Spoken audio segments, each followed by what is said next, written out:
don't you just think that everyone on YouTube is an expert? Like now everybody's an expert. Well, not me. I'm sort of a perpetual student, I guess you could say. Yeah, my name's Alex. If you like me and you learn by doing, now's the time to open up some photo editing software. It doesn't have to be an Adobe product, although that's what I'm going to be using today. Have a practice. It's the only real way to get better. Practice. So, I don't know if anyone does yoga by Adrienne, but I do sometimes when I can be bothered. And she always gives you an opportunity to go grab your yoga mat, get in some comfy clothes. So now's the time to do the photo post-production equivalent, where you open up your laptop or your computer, find something you like to work on, and just give it a crack. That's how you're going to get better. Just practice. Okay, here we go. I wanted to start by looking at this photo because, well, I quite like something about it. I mean, there's something nice just about an overturned boat. It's very atmospheric. But also, it's not my best photo. I mean, you can see it's a little bit out of focus. I think the autofocus is probably focused in on here somewhere, and maybe I had my my f-stop too low or something, although it's at 9, I don't know. Anyway, it's not the most crispy, shiny thing ever, but there's still something I like about it, so why don't we try and fix it? And that's what post-production is for. So here we go, photographic post-production. Hopefully you've got like a similar shot or just something you can have a go at too. It doesn't have to be in Lightroom, which I'm using, Adobe Lightroom, There are apps on pretty much every, they come free on every operating system pretty much these days, which do basically the same things. So here we go. Let's have a look. And I'm going to just sort of do everything in order of how it appears in Lightroom. So starting at the top, why not? So the first thing is the color temperature. And I mean, I can just sort of see with my own beady little eyes that it looks like there's a bit of a what's called a color cast over the top. I think it looks a bit too warm maybe, so I'm going to just drag this till we've got more of a daylighty look. That might be a bit too blue, somewhere around 5,000 maybe, and that's just because when I took the picture I probably just didn't pay attention to my white balance settings, so that's something a bit closer to what the colors were on the day. And this just sort of comes with experience, I guess, and that's why we're here. We're here to practice. How do you get experience? You practice. In terms of the tint, I'm not sure if there's anything I can do here. Now the exposure, see I'm looking down here, but actually I'm also looking up here at the same time. And in these top little bits of the histogram, we've got a bit of space, so I am just going to nudge up the exposure a little bit, just so we're kind of a bit more central. And, from here on in, I think it's all, there's ways you can do it technically, or you can do things just by eye, and which is more fun. I love doing stuff just by eye, so what looks good? Because it's a photo, so it's all about eye, really, Let's find out what looks the best and worry about the technical stuff later. Technical stuff is for, people to discuss, and photos are for people to look at, so let's get it looking okay. Let's get it looking how we like it. Now, contrast is very popular these days, so you can sort of see I'm adjusting things so that just you get a bit more, I guess it's about the dimension that you get out of it when you change the difference between the highlights and the shadows. For some reason, which someone cleverer than I will be able to explain, that just makes things more three-dimensional. There's this handy thing in Lightroom where I press one of my buttons and it shows me the original photo and what I've done to it. So that's original, that's what I've done to it. And I use this a lot just to make sure that, I'm not getting carried away and getting excited with making the photo too affected, and that actually what I'm doing makes it look better. So always good just to check. So you'll see me doing that a lot. It even says up in the top corner here, before. So you'll be able to see that. So there's the before, and there's where I'm up to at the moment. With the whites and the blacks, there's a little thing where you can, on my Mac, you can hold down Option. And as you're adjusting the whites, it shows you, see, when I do that, it shows you what's being pushed too high above, the histogram, which means it's getting blown out into the actual image, which, again, if that's the look you're after, then I say go for it. But what I'm going to do is I quite often just find the point where things disappear, and then I give it a little bit extra of a nudge, just so we're sitting slightly below what Lightroom thinks is overexposed, and then do the same with the blacks for the underexposed bits. So again, if I wind it all the way, you can see the shadows that are sort of crunching up this end of the histogram. But if I then wind it this way, it all disappears. The histogram starts to look a bit more healthy. And okay, so again, before, after. Not a huge difference so far, but I think just the overall exposure of everything is a bit more defined, I'd say. This is a bit more grey, this is a bit more bright and sharp. So already the fact that I'm slightly out of focus in my original shot, there's other ways to get sharpness in post-production. Speaking of which, there's 3 very fun things down here called the presents, and the temptation is to go, oh yeah, let's make it as crispy as possible, because then you're getting lots and lots of texture, but this can cause problems if you overuse it. You always want to make it look natural, so that's a bit hyper-real. So what I usually do, again, I just wind it up until I notice the difference, and then I'll wind it back slightly just so I'm not getting too excited with my sliders. That's actually quite a lot. I wouldn't usually add that much, but again, contrary to what I just said, it's about what looks natural. Same with clarity, so you can see, if you don't know what any of these do as well, don't worry about it. The best thing to do is slide it to one end and go, oh, that looks weird. Slide it to the other end and go, oh, it looks a bit weird, but it's better than if I go that way. So once you've worked out what happens when you move the slider, just nudge it up again until you notice it, and then I wind it back a little bit. Dehaze, I always use this because actually it does do nice things to the contrast. I'm sure it's meant for something else because it's called dehaze. It's probably there to get rid of haze, but actually it's sort of my favourable tool instead of the contrast setting we used above it. Again, wind it up till you notice it, then knock it back slightly. I don't use these very often because actually these deal with the colour more so than the crispness of the photo, and there's a lot of other colour controls, as you can see down here, that we'll come to later. So, more often than not, actually, once I'm adding a bunch of colour below, I sometimes come back up to the saturation one, and if anything, I move it down.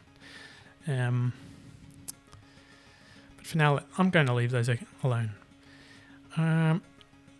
This looks scary. Don't worry about it too much.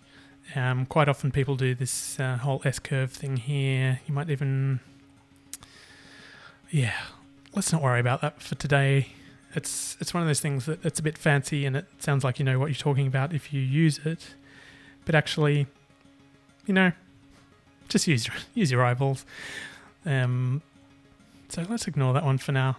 The one thing I will do is, you see after I've made my adjustments up here, the histogram's telling me in this little triangle that I'm going back into my shadows a bit too far. So what you can do is just to correct it, and you'll see that little white triangle will turn off, and in Lightroom that signifies that I'm not nudging too hard up against my point of absolute black pixels. But again, that's a choice. Maybe you want black pixels. Maybe you want to be able to print it out and have, black ink used. I don't know. Ignore that bit of advice. Now, we are coming to the colour here, but I had an idea before. While I was swinging around the saturation, I sort of thought, do I really love the colour in this photo, or is it going to be the sort of thing that's going to hang on the wall at a fish and chip shop, or whoever my customers might be in the future, if it's in black and white? So there's a handy little button up here that does that for you straight away.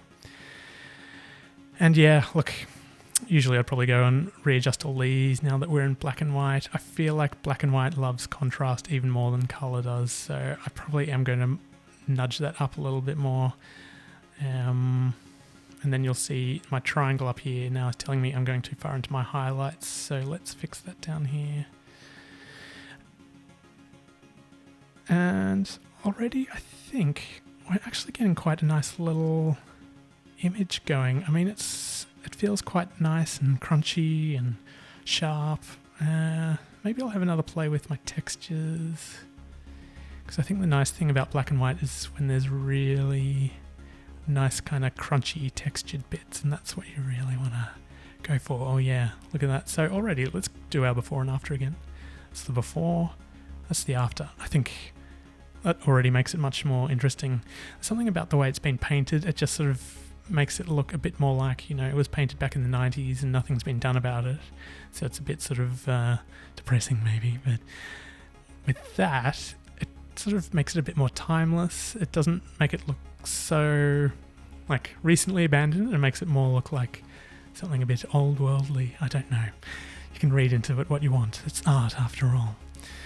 There's a funny thing here. If we weren't in black and white, you'd be able to adjust all the colors here, but because we are in black and white, it does this funny thing called the black and white mix, and this is where you can adjust what used to be red, and it sort of adjusts the exposure here for you, and sometimes this is a really nice way to just isolate little bits that you want to pull out in your photo. So again, all I'm doing, and this is what you should be doing too with whatever software you're using, start at the top, grab each fader, wind it to one end, wind it to the other, see if you like what it does in either direction, and then maybe you sort of go, okay, well it looks a bit nice when you bring out those bits. Let's start it back at 0 and then wind it in a little bit, starting to notice it a bit there maybe, and then wind it back slightly. And already I think you're getting some lovely texture out of that. So I'll just have a look at all these quickly. Oh, yeah, sort of don't mind that one. I sort of prefer it more up that end maybe, but not whole heap, so I'll just wind it in a little bit. And what I'm looking at here, I guess, is the log over here. You can see you're just getting a bit more 3D-ness, for want of a better term. Okay, I'll just do these quickly so you don't have to hear me waffle. Oh, I like what this does to the sand. Sort of gets a bit more texture out of the sand if I move that one. Ooh, this one does the rocks, and you can see it is a bit random that you're adjusting colours in a black and white photo, but it's actually quite handy. I'm quite enjoying what it's doing to this photo. So maybe I'll darken these down a bit because the rocks aren't really the where I want to draw the eye in the photograph. Yeah, Aqua's not doing a lot. Do I want to use that? I might leave that one alone. Oh, blue does quite a bit. Okay, that's quite handy. What do I want to do here? Maybe in contrast to the red, I want to pump it up a little bit. Because texture is really, the difference between a highlight and a contrast, and how close the highlight is to the contrast. That might not make sense, but the more you play with these controls, the more sense it'll make, I hope. Oh yeah, quite like that. Although, it does draw the eye away a little bit, so... Which looks more 3D? I think it looks more 3D if I lighten it a bit in contrast to sort of the front, so you're sort of getting that it's two different planes. Okay, something I also like to do in black and white is, at the moment we've got a purely black and white image, but those old, when you used to do things in a dark room, it wasn't an exact pixel of black and white. There were sort of tones. I think, they used to use things like silver and sepia in those printing processes, and they weren't 100% pure black or 100% pure white or 100% pure grayscale.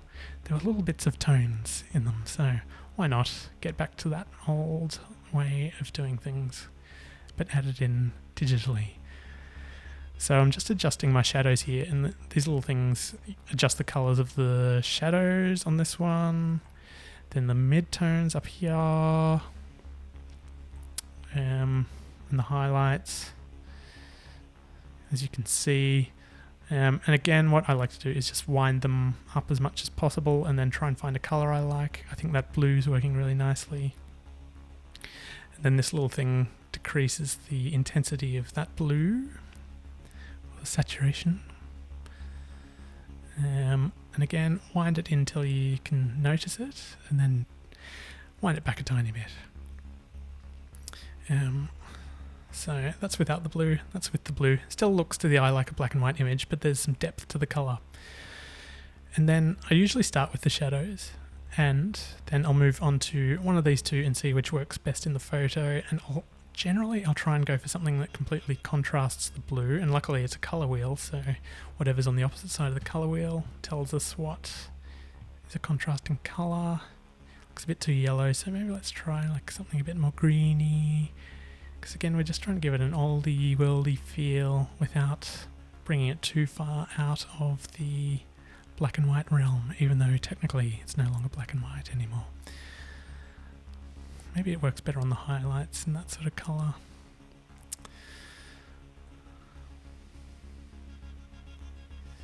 That's not looking too bad. I don't know if that's now doing anything. I quite like what's happening there. So you're getting the blues down here in your shadows, and you're seeing more of the greeny yellows in your highlights, and it gives it this sort of slightly sepia look. And because, I've got 3 wheels, why not sort of dissect my little pie here into 3 and point this one in the completely other direction just to see if a little bit of pink in it is going to add anything. And strangely enough, on this occasion, even though it was a random idea, I think it is doing something nice. It's quite subtle, but it's just this extra tiny fleck of something in there that just gives it a little bit of depth. So, you might be looking at this going, God, what have you done to it? But, this is my style, and I'm sticking with it, so I'm pretty happy with it so far. The detail, so these are just basic things. You can add a little bit of sharpening, noise reduction, have a go at that, but it's usually if you've got a photo with a lot of crunchy bits where the sensor didn't quite pick up the light properly because you had the wrong settings. It's a lifesaver if you're ever working for a media company like I used to, and you don't always have time to sit there and be artistic and look at the lighting for hours and hours. You're pushed in somewhere and you've got to quickly adjust your camera settings and take a snap before whoever you're snapping runs away.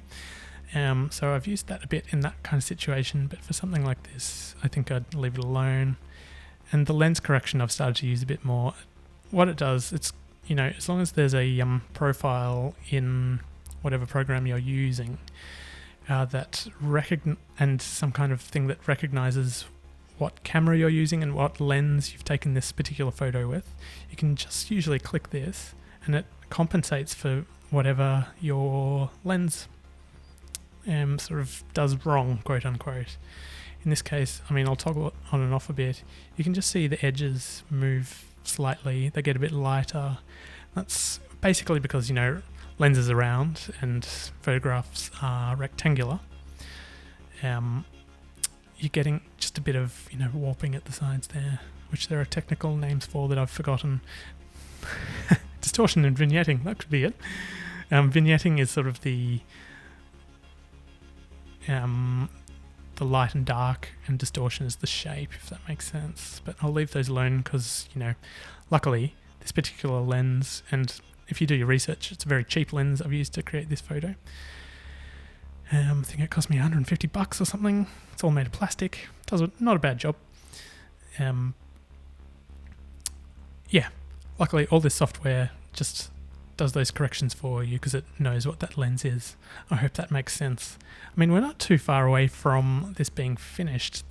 These last couple of things, I'm not going to do any transforming on this particular thing because, it's a pretty basic image. We just want it flat front on. Now, post-crop vignetting. So the vignetting in this lens correction up here is to get rid of any problems with the image, whereas this one is more of like a stylistic choice. So again, sometimes overused. You'll see a lot of photographs these days where people have, wound the vignetting right up, and it's a really good trick to draw your eye into the center of the frame onto your subject. But at the moment, I just feel like so many, Instagram kind of made it ubiquitous, and so I don't think it's so fashionable anymore. But sometimes, maybe you're a bit distracted by something around the edges. is okay just to wind a little bit of a post-crop vignette in. Grain as well, I mean, that's a choice. You're probably not even going to notice it at something this size. If you're printing, you know, if you do want to print this photo out eventually, have a play around with the grain, see what looks good at the size you're going to be printing at. And again, I mean, I barely ever use this particular section of Lightroom, but actually I don't mind a little bit of grain in this one. Again, you can toggle on and off just that effect. It's actually doing something quite nice. Gives it a bit more of a vintage feel, which I guess was the whole reason we went to black and white in the first place. Yeah, why don't I leave it? Okay, well, whether you like this photo or not and what I've done to it, it's certainly vastly different, and to me it feels more crisp and more three-dimensional than when we started. So hopefully, I mean, I hope you've learned something, and even hopefully you've learned something, but not from me, but from your own experimentation today. If you weren't photoshopping or lightrooming or whatever program you were using along, now's the time. If you want to be a photographer, you know, practice. There's no substitute for practice, and I mean a better camera and a better lens and a better lighting setup and, you know, hours and hours of production is never going to compensate for not doing any practice. So don't go out there and buy expensive equipment. Just squeeze the juice out of what you already own. All right, well, that's me, Alex, and this is Run Home Studio. Thank you for sitting through today's, learn along with Alex, I guess. And I'll see you at the next one. Thanks.